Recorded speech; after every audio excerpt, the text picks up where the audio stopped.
What's up guys? So welcome sa pinabagong yugto ng ating PHP tutorials. Okay, sa previous natin tutorial, tinuro ko sa inyo kung paano mag-select ng maraming rows saka mag-select ng single rows. This time naman, turuan ko kayo kung paano tayo mag-update ng isang single row sa ating database. So napakadali lang ito. So open your SAMP.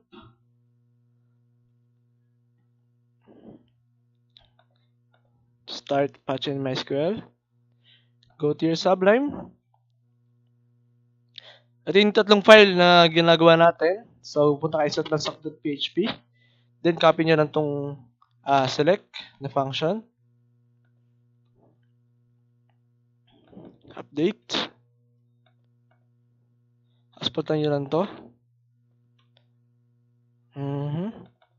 Exec. Then, if is set $stmt return success or return failed. That's it. So meron ka ng update na function. So paano natin siya gamitin? So sa index.php, kuha tayo rito. Echo $transact. Sino sa transact? Ito diba? Directory natin previously is transact. Is this transact. Okay? Tapos si function, tawagin natin. Update.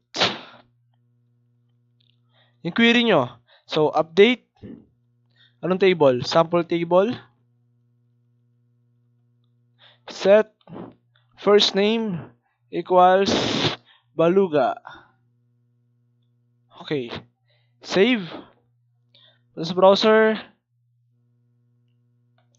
Localhost sample project. And success. Diba?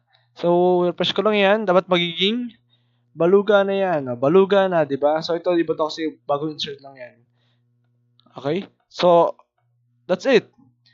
That's how you update a row in database using PDO. Okay, so malapit natin mabuo to. Yung ating transact file. So, magamit nyo siya sa multiple na transaction in the future. So, that's it guys. So, thank you for watching. Next episode is yung delete naman. So, actually, ganito rin kadali yan. Pero, in the next video ko na lang para naka-individual videos tayo. Okay guys, thank you for watching. If you have any questions, suggestion, just comment down below. See you next time. Bye!